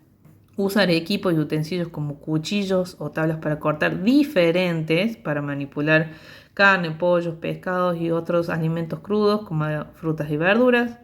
Mantener los alimentos en recipientes separados para evitar contactos entre crudos y cocidos. Esa es la clave número 2. Siempre separar lo que es crudo de lo cocido. Después tenemos la clave número 3, que es las temperaturas seguras. Temperatura segura es todo lo que está fuera de la zona de riesgo. Afuera de zona de riesgo estamos hablando de 1 a 4 grados, que es la temperatura de heladera, de 0 a menos 18 grados, temperatura de congelación, y arriba del termómetro tenemos a partir de los 63 grados que empezamos a calentar esos alimentos, y arriba de los 70 empezamos a eliminar a través de la cocción las bacterias. Siempre mantener las temperaturas seguras. Mantener la comida muy caliente antes de servirla arriba de los 65 grados. No deje alimentos cocidos a temperatura ambiente por más de 2 horas. No guarde alimentos cocidos más de 3 días, aunque sea en la heladera. Por más que nosotros guardemos algo que nos quedó en la heladera, no quiere decir que tiene vida infinita en la heladera. No, más de 2 o 3 días no se puede tener alimentos ya sean preparados o alimentos crudos, como por ejemplo pollo, por ejemplo carne. Si no lo vamos a utilizar, tenemos que frizar. Es la única forma de poder no tirar el alimento, no desperdiciar el alimento y que lo podamos utilizar o consumir en otra oportunidad.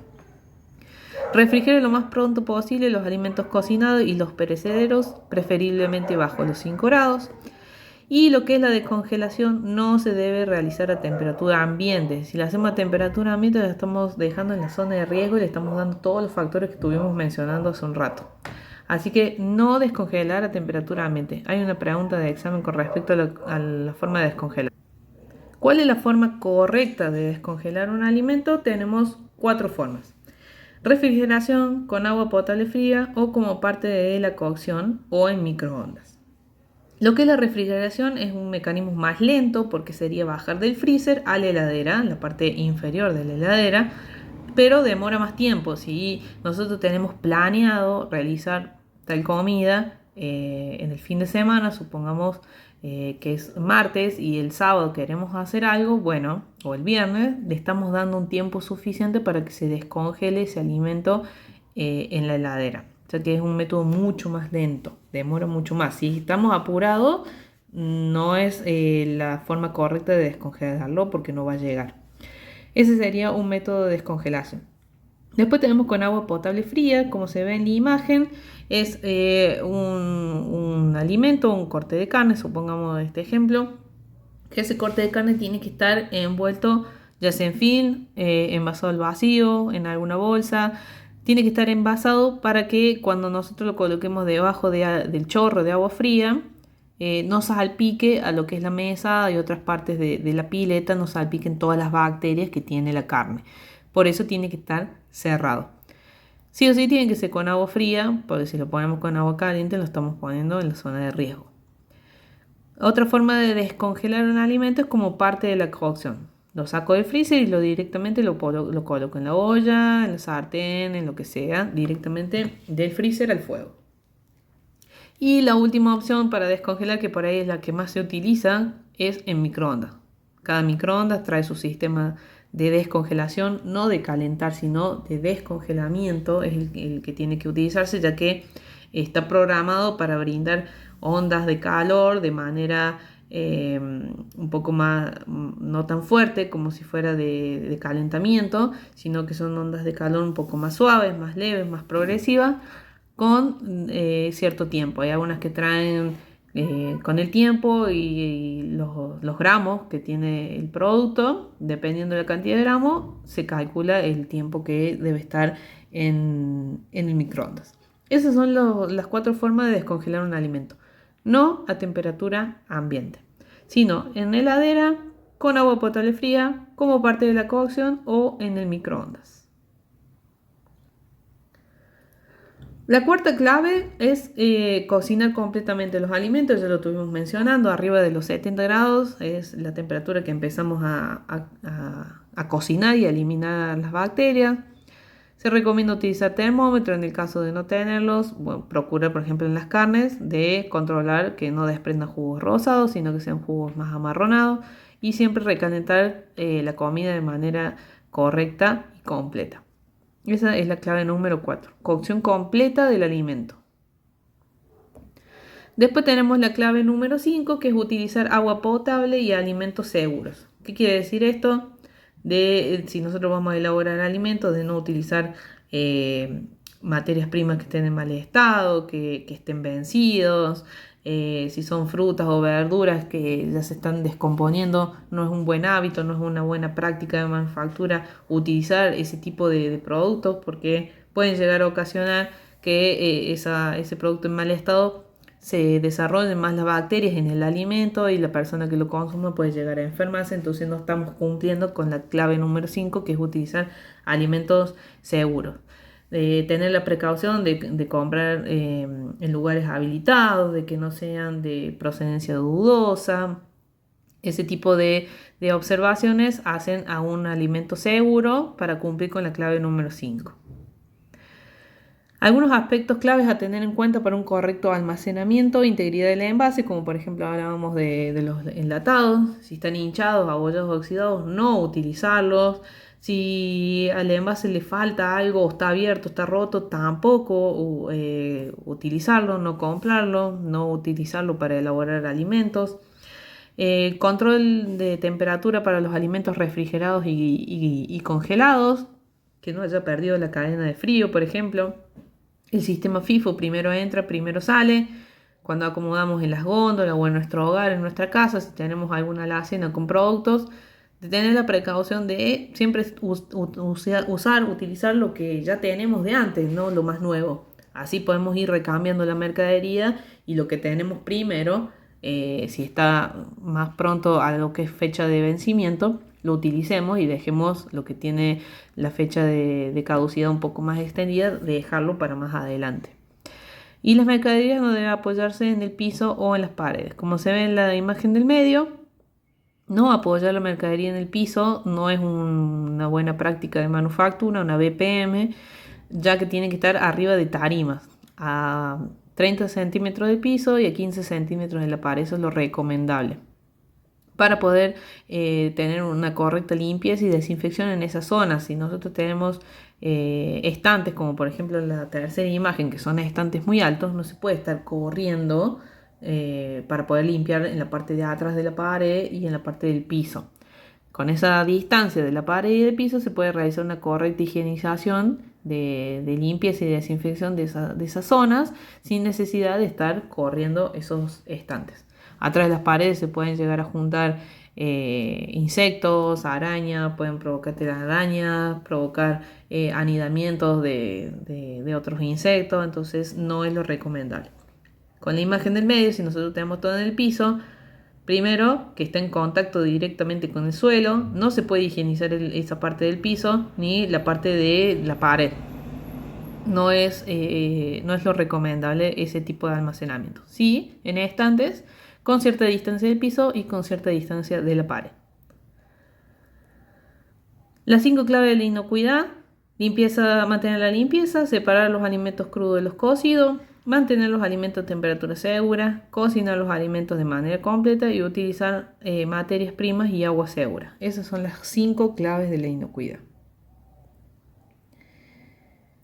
Después tenemos cómo tenemos que organizar una heladera. Tenemos en la imagen de una heladera, en la parte de arriba tenemos lo que son productos terminados. No estamos hablando del freezer, sino de la parte de refrigeración. En la zona de arriba tenemos lo que son productos terminados.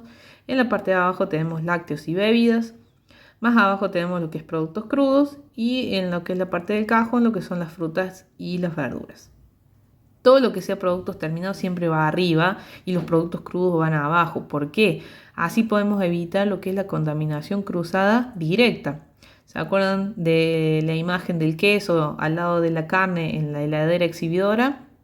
Es un claro ejemplo de contaminación cruzada directa porque están juntas. El jugo de la carne puede ser absorbida por el queso. En este caso, si nosotros acomodamos el producto terminado arriba y el producto crudo abajo, es imposible que ese jugo de esa carne o de ese pollo caiga encima de ese producto terminado. Por eso siempre va arriba lo terminado, ya sea algo que nos quedó del mediodía o alguna preparación que hicimos para más tarde. Supongo que hicimos una carbonada para hacer empanadas y las vamos a preparar a la noche, le hicimos el mediodía para preparar a la noche, también va arriba, nada de eso va abajo. Después tenemos los lácteos y bebidas, gaseosas, jugos, todo eso va en la parte del medio. Productos crudos en la parte de abajo, que son todas las carnes. Y lo que es los cajones, lo que es frutas y verduras. La mayoría de las heladeras traen lo que son los cajones. Y en la puerta de la heladera no va colocado alimentos, ya que se pierde mucho calor, mucho frío. Al abrirla, la heladera, en la puerta es mucha pérdida de frío. Lo que podemos colocar ahí son algunas gaseosas, algunas bebidas, todo lo que no pueda requerir tanto frío. Por ejemplo, las mayonesas no es correcto colocarlas ahí. ¿Sí? En la parte de adentro, por ejemplo, donde están los lácteos y las bebidas, colocarlos allí. Los quesos también van allí. Todo lo que no requiera prácticamente frío, que son bebidas, los jugos, todo lo que es botellas, es mejor recomendado colocarlos en lo que es la puerta de la heladera. Esta es una imagen de cómo sería una heladera correctamente acomodadita, bien higienizada y demás. Tenemos en la parte de abajo lo que son las frutas y las verduras, en los cajones, al medio tenemos bebidas, leche, quesos, lácteos, en la parte superior tuppers con los alimentos ya listos, que son para consumir, que pueden haber sido preparados o pueden haber quedado de algún almuerzo, de alguna cena. Y todo lo del lado izquierdo es una parte de congelación, la parte del freezer. todo ordenadito para que no haya ningún tipo de contaminación cruzada, de ningún tipo, ya sé si hay productos crudos en la parte del freezer, por ejemplo, para que no haya ningún tipo de contaminación. Eso sería como se vería una heladera correctamente higiénica y bien acomodada. Después tenemos otra imagen donde se ven dos heladeras un poquito más desacomodadas. En la imagen de la izquierda tenemos una carga importante de mercadería, de productos que no permiten que haya un buen flujo de frío, hay que tener cuidado con eso.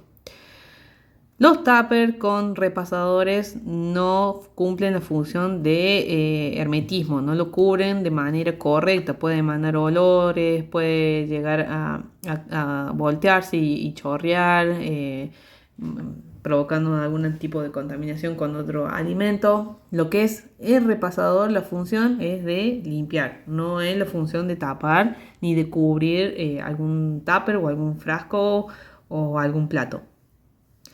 Después tenemos en la otra imagen de la derecha el hielo que se ve en la pared de la heladera. Hay que tener cuidado ya que interfiere en el intercambio de temperatura, ocasionando lo que es el efecto iglú y la sobrecarga del motor. ¿Qué sucede? Al tener esa capa de hielo no permite que el frío ingrese a la heladera, sino que queda ahí, y al no permitir ese frío que ingresa a la heladera, no se requiere la temperatura, no llega a la temperatura de refrigeración, y los productos que están adentro de la heladera no están entre 1 y 4 grados, por lo que va a ocasionar que la mercadería no dure tanto tiempo al no tener la temperatura de heladera. Tenemos las mayonesas, que no se recomienda el almacenamiento a mí, lo que les decía recién, ya que hay mucha pérdida de frío en esa puerta. Siempre tenerlo en la parte de adentro del medio donde van las bebidas, los lácteos, yogures y demás. Bueno, como un mensaje tenemos a la hora de adquirir un alimento envasado, ya sea para utilizarlo como materia prima o consumirlo directamente, debe procurar que en los rótulos figure toda la información obligatoria y que la misma esté plasmada de manera correcta y precisa. Lo mismo, no olvidar tenerlo en cuenta a la hora de envasar sus productos. ¿Qué quiere decir esto? Si ustedes elaboran alimentos para otras personas, por ejemplo en un restaurante que no lleva etiqueta ni nada, sino que son alimentos que se consumen en el momento, tener la precaución de utilizar materias primas que sean seguras, que tengan los rótulos, que tengan la información, de haber mantenido lo que es la cadena de frío en el caso de que así lo requiera, los buenos hábitos del manipulador.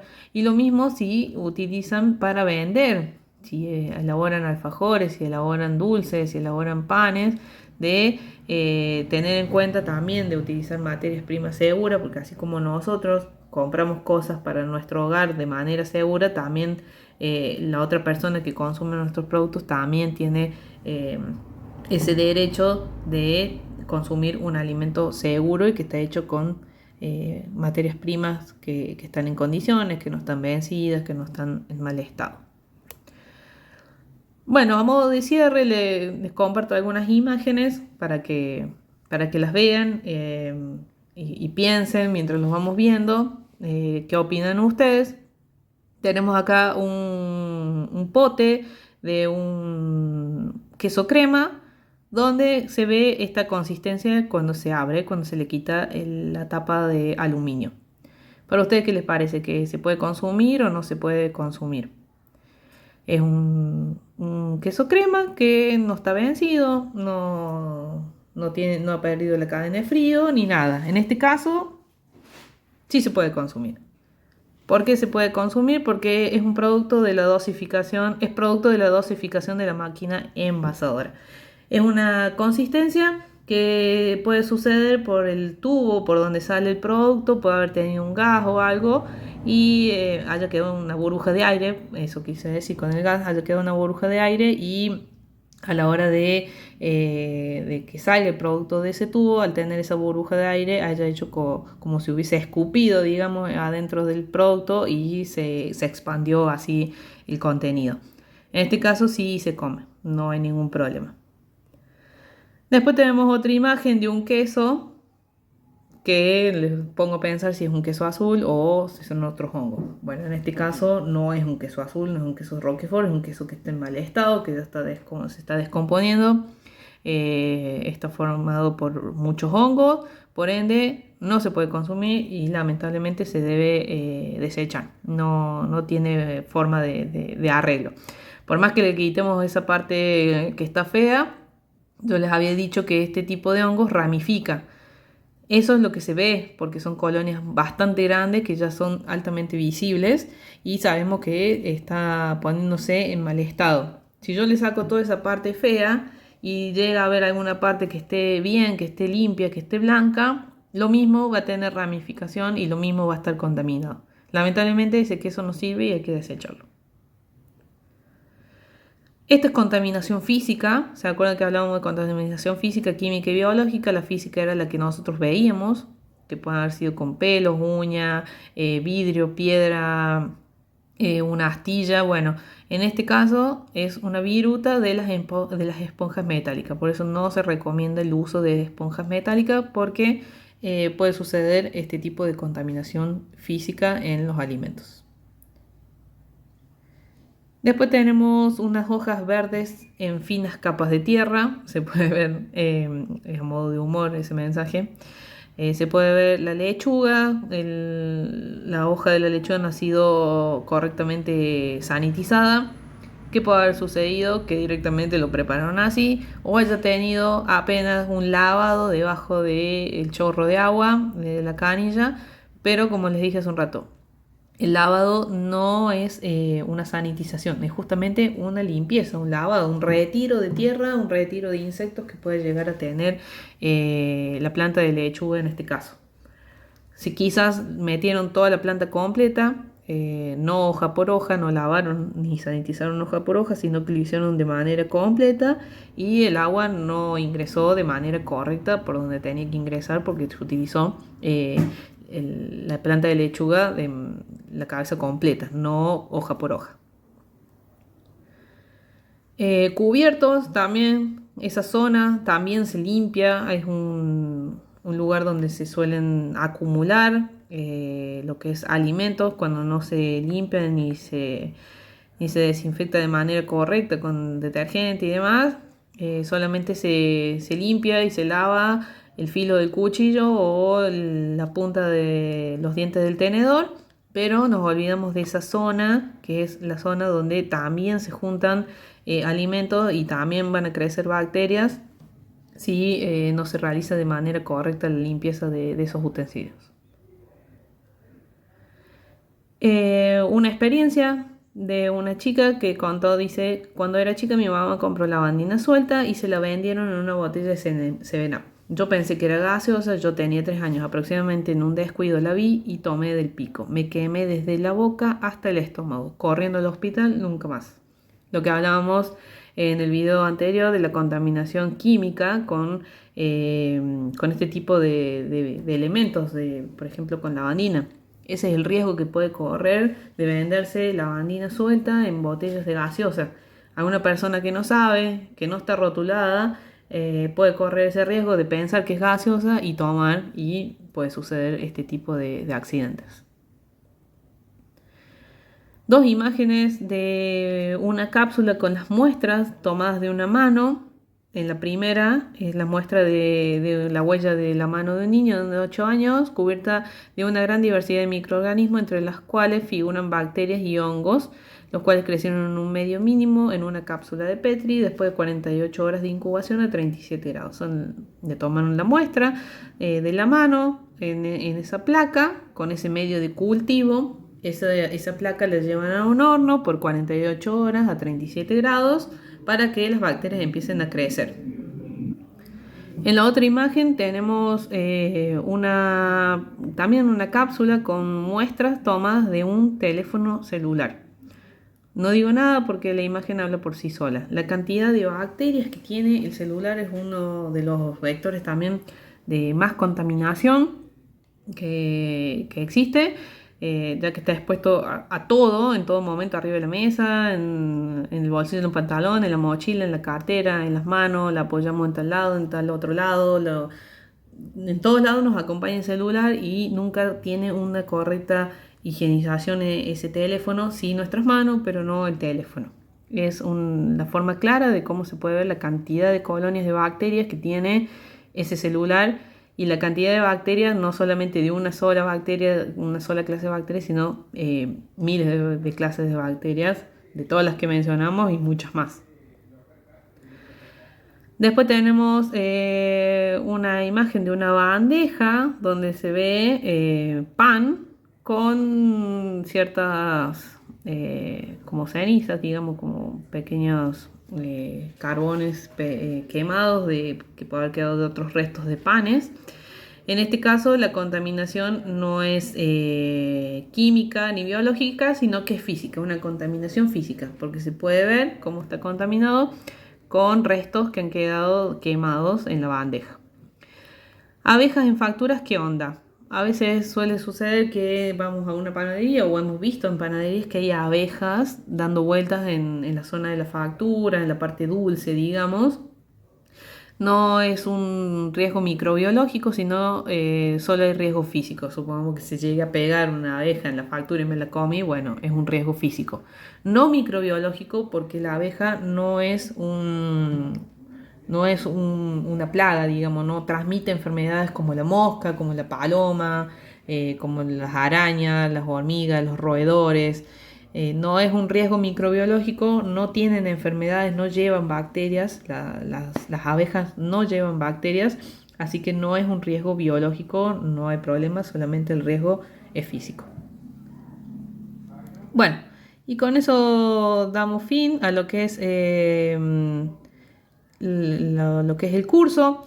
Después les voy a mandar unos videitos, les puedo compartir unos videitos para que vean, donde les compartí a los otros chicos también que hicieron los otros cursos de cómo se ve la situación en los baños cuando tiramos la cadena con la tapa levantada, el riesgo que hay, las bacterias que flotan en el aire, eso se los voy a compartir. Con esto damos fin a lo que es la segunda parte de la capacitación. Cualquier duda, cualquier consulta, pueden escribir al WhatsApp donde se inscribieron. Así pueden sacarse cualquier tipo de inquietud que tengan con respecto a los videos o con respecto a su vida rutinaria, a su vida de trabajo, que tengan alguna duda de algo, me consultan, no hay ningún tipo de problema. Bueno, muchas gracias. Nos vemos.